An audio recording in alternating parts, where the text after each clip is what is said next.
Silas, at 72, was the quiet ghost of Oak Creek Animal Sanctuary. 3 days a week, he performed his grim duties, but his true work was secret, transforming forgotten creatures from cage numbers into legends. With a worn fountain pen, he crafted miniature epics, a defiant whisper against the shelter's despair. Could his humble words truly save lives? Silas, at 72, was the resident ghost of the Oak Creek Animal Sanctuary. His presence was as quiet and unassuming as the Oregon mist that clung to the windows of the small, perpetually damp town. 3 days a week, without fail, the retired typesetter would appear, slipping through the front door with a nod to whoever was at the desk, his stooped shoulders seeming to absorb the building's inherent sorrow. The air inside was a thick cocktail of bleach, wet fur, and a faint, sharp tang of fear. It was a place of last resort, and it sounded like it, a chaotic symphony of desperate barks, plaintive meows, and the constant, lonely rattle of chain link.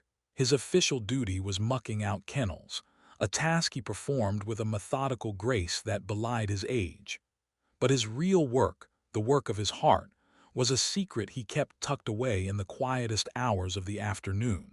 For Silas, a man who had spent 45 years arranging lead characters into words that held weight and meaning, anonymity was the cruelest fate. He couldn't bear to see these creatures reduced to a cage number and a breed. So, when the cacophony subsided into a low hum of anxious sleep, Silas would settle onto a wobbly wooden stool in a forgotten corner. From the inner pocket of his worn corduroy jacket, he'd retrieve an old-fashioned Parker fountain pen, its nib worn smooth by decades of use, and a stack of beige index cards. This was his true calling, his self-appointed mission. He wasn't just describing animals, he was restoring their stories. He'd christen a one-eyed tabby, one-eyed Barlow, his elegant, anachronistic script capturing the cat's essence. He surveys his domain with the quiet dignity of a retired pirate, his single emerald eye holding tales of grand voyages and narrow escapes. For a trembling mixed-breed pup named Willow, he wrote, "Her silence is not emptiness, but a walled garden. It waits only for a patient gardener to coax the blossoms out." He'd secure these miniature epics to the cold, metallic doors of the cages with a single thumbtack, a small, warm testament against the sterile reality of the underfunded, short-staffed shelter. They were the most overlooked acts of tenderness in a place desperately in need of it, a quiet rebellion against oblivion. The late autumn chill arrived a month early that year, a bitter wind that swept down from the Cascades and seemed to carry with it a fresh wave of misery. The kennels at Oak Creek, already strained, were now overflowing. Every day brought a new cardboard box left on the doorstep, a new dog tied to the fence post, their shivering bodies a testament to broken promises. The sanctuary was at its breaking point, a fact made brutally clear during a brief, grim staff meeting. Maria, the shelter's director, stood before her small, exhausted team. Her face, usually a beacon of resilient optimism, was etched with a deep weariness. "We're at 110% capacity," she said, her voice flat, stripped of its usual warmth. "Donations are down and the county grant is, well, it's not enough." She took a deep breath, the air in the small office suddenly feeling thick and heavy. "If we can't get our adoption numbers up significantly by next week, we're going to have to make space for the new arrivals." She didn't say the word, she didn't have to. Euthanasia hung in the silence, a toxic, unspoken specter that coiled in the pit of everyone's stomach. Silas, who had been quietly refilling a water bucket just outside the door, heard every word. His heart, a steady, reliable vessel, felt as if it had been struck by a physical blow.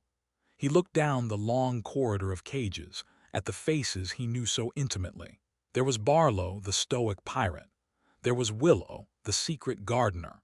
Each name, each story he had so carefully crafted, now felt less like a tribute and more like a eulogy in waiting. The weight of their lives, their personalities, settled onto his stooped shoulders, a burden far heavier than any bag of kibble.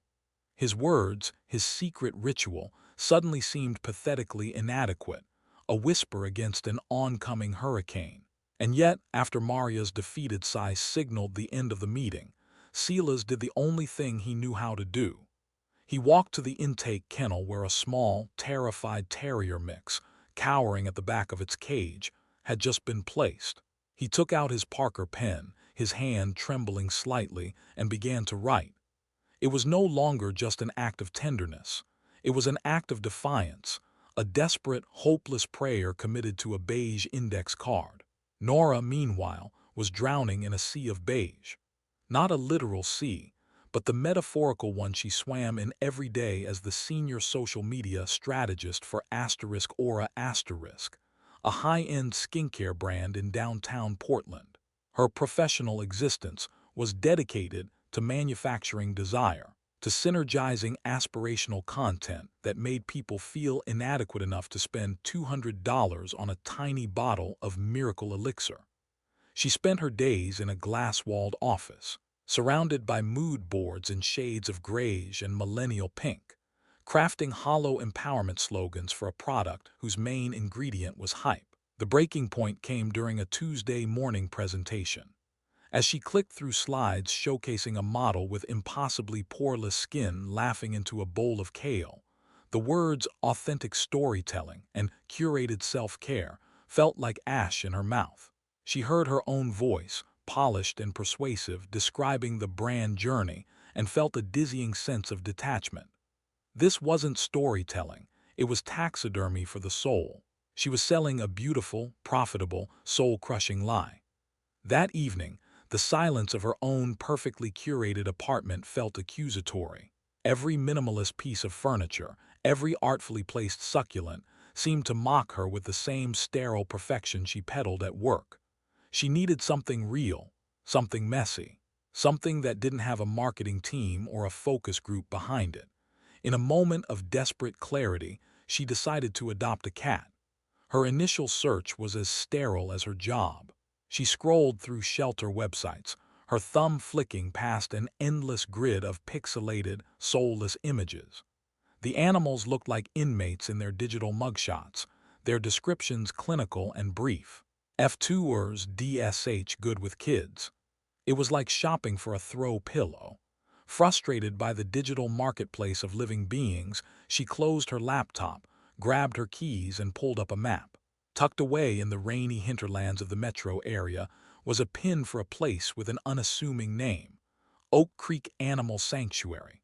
The drive was a slow dissolving of her world.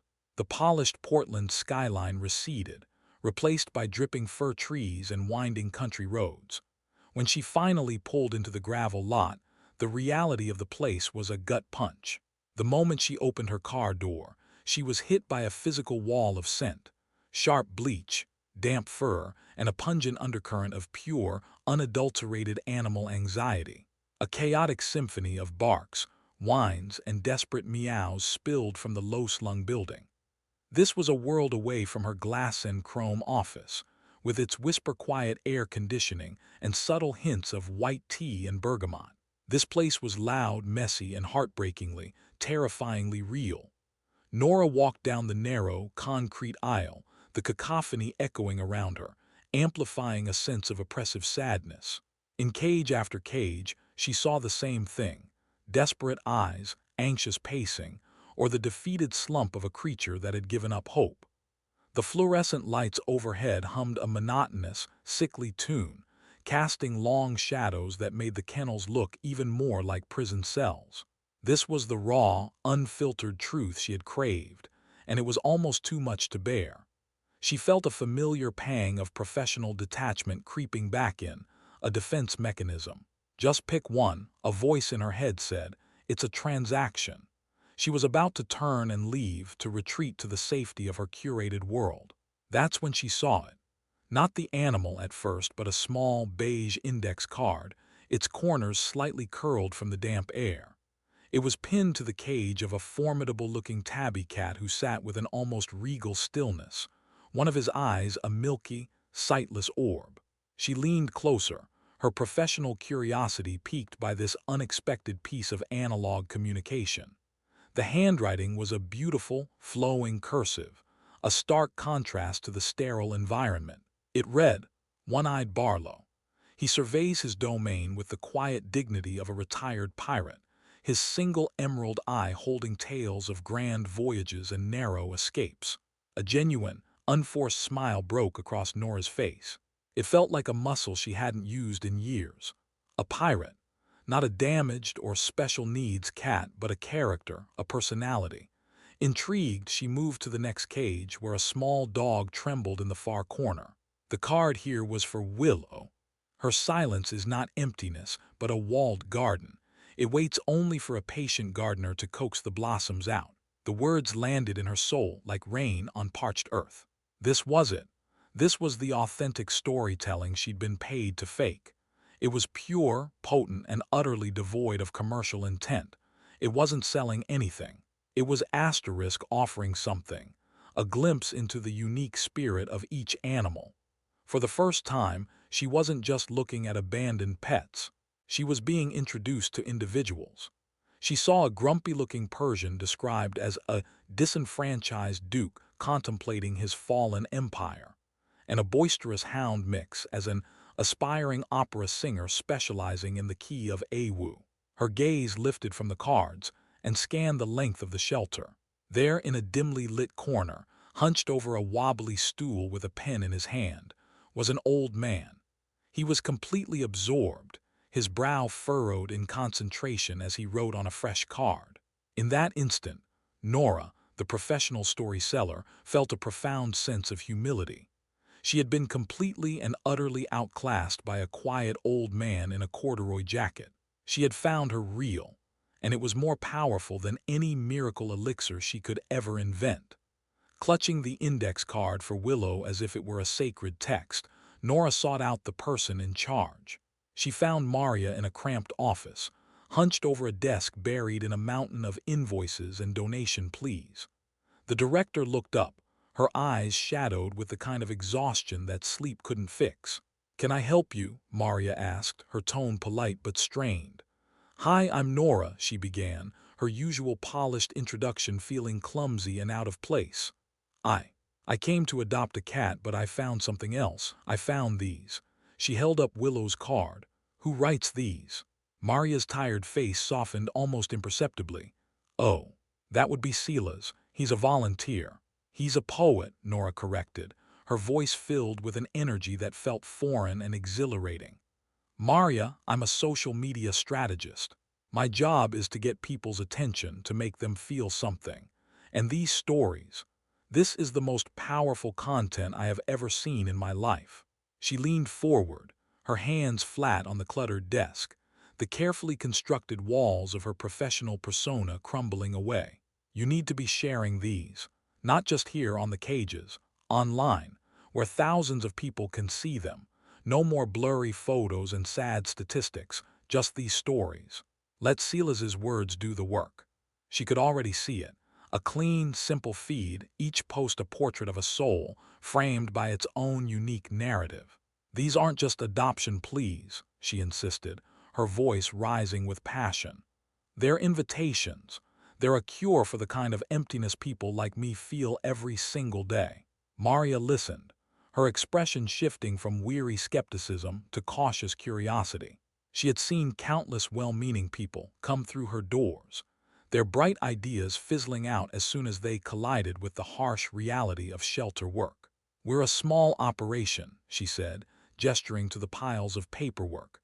"We don't have the time or the staff for a big social media push. We barely have enough to pay the heating bill." "You don't need a big push. You just need a platform," Nora countered, her conviction unwavering. "Let me do it for free. I'll set it all up. I'll take the photos, real photos, not sad ones. We'll just post the stories, that's it." She looked from the card in her hand to Maria's tired eyes. "What do you have to lose?" That question hung in the air, echoing the silent, desperate question the shelter faced every day. Maria looked past Nora, down the hall where the sounds of the animals were a constant, aching reminder of her responsibilities. She was out of options, out of time, and out of hope. In Nora's shining, earnest eyes she saw a glimmer of something she hadn't felt in months, a chance, Okay, Maria said, the word a quiet surrender. Okay. Nora didn't waste a second. The drive back to Portland was a blur of creative energy, a stark contrast to the hollow commute she usually endured. She wasn't crafting a campaign, she was building an arc. That very night, surrounded by the minimalist decor that now felt like a foreign country, she got to work. She registered the social media accounts on Instagram and Facebook, choosing a name that felt both simple and profound. The Oak Creek Stories. Her first post went live just before midnight. It featured a photo she had snapped with her phone before leaving the shelter, a striking profile of one-eyed Barlow, his single emerald eye fixed on something beyond the frame, the soft light from a grimy window catching the noble line of his jaw. Below it she transcribed Silas's words verbatim. There were no calls to action, no link in bio, no desperate hashtags, just the picture and the story, the pirate and his legend. The next morning, she posted about Willow. The photo showed the small dog curled into a tight ball, a single, hopeful ear perked towards the sound of the camera's click. Nora paired it with Silas's gentle prose about the walled garden, a quiet invitation to a patient soul. For the first few days, the response was a slow, quiet trickle, a handful of likes, a few local followers. Nora felt a familiar pang of anxiety, the professional's fear of a failed launch. She resisted every instinct to boost the post, to game the algorithm, to add a trending audio clip. The purity of the project was its power, and she had to trust it. The spark came on the fourth day. A popular pet-centric blog, The Furtive Observer, run by a woman in Seattle with nearly 1 million followers, stumbled upon the account. The blogger, a former literary agent, was captivated. She took a screenshot of the post about Willow and shared it to her own story with a single, powerful caption. This might be the most beautiful adoption profile I have ever read. It respects the animal's soul, not just its circumstance. We need more of this. Go follow at the Oak Creek Stories. It was like striking a match in a room full of kindling. Nora watched, mesmerized, as the follower count on the Oak Creek Stories began to climb, first by the hundreds, then by the thousands. The comment section on Willow's post exploded. "I'm literally crying at my desk," one person wrote. "This is how we should talk about all living things," wrote another. A message from a man in Texas read, "Who is this Silas? A poet laureate for the lost." The post was shared, reshared, and then shared again, traveling through digital communities of animal lovers, bookworms, and people who were simply starved for a dose of sincerity in their feed. The shelter's phone, usually silent or ringing with bad news, began to chime incessantly. For the first time in a very long time, the calls were about hope. That Saturday, the gravel lot at Oak Creek Animal Sanctuary was full by 9 a.m. By 10. Cars were parked all the way down the long, winding road leading to the entrance. A line of people, bundled in coats and scarves against the autumn chill, snaked out the front door. It was a scene Maria had only ever witnessed in her most desperate dreams. But these weren't the usual visitors. They weren't there to browse or to just look. They came with a purpose, with names on their lips. A burly, bearded man who looked like he could wrestle a bear walked straight up to the front desk and announced in a surprisingly gentle voice, "I'm here for Captain Barlow. We're old shipmates." He explained he was a retired Coast Guard officer, and Barlow's story had spoken to him on a level he couldn't explain. A quiet family with 2 young, wide-eyed children asked for Willow. "We have a big, quiet garden," the mother explained softly to Maria, "and all the patience in the world." Silas stood near the back, a dish rag forgotten in his hand, watching the scene unfold in stunned disbelief. He saw a young woman gently coaxing the disenfranchised Duke into a carrier, whispering promises of a sun-drenched windowsill. He saw a college student laughing as the aspiring opera singer let out a joyous awoo in the lobby. One by one, the cages he knew so well were being emptied. The stories he had written in quiet solitude were now being spoken aloud, becoming the first chapter of a new life. Each adoption felt less like a transaction and more like a reunion. At one point, Maria navigated through the happy chaos and wrapped her arms around Sela's in a fierce, sudden hug. She didn't say anything for a long moment, simply holding on as if he were an anchor. When she finally pulled back, her eyes were shining with unshed tears. "Thank you, Selas," she whispered, her voice thick with emotion. "Thank you for seeing them." Nora was there too, a camera in her hand, though she was taking very few pictures. She was simply absorbing the beautiful, chaotic reality she had helped unleash. She had quit her job at Aura the day before. The email of resignation, the most authentic piece of writing she'd done in years. As she watched the veteran gently stroke Barlow's head, she knew she had found her new calling. She wasn't a strategist anymore. She was a conduit, a guardian of stories. In helping these animals, in giving a platform to Silas's quiet genius, she had finally found a narrative that was real, a purpose that filled the hollow spaces inside her. The shelter's immediate crisis was over, but something much larger had just begun.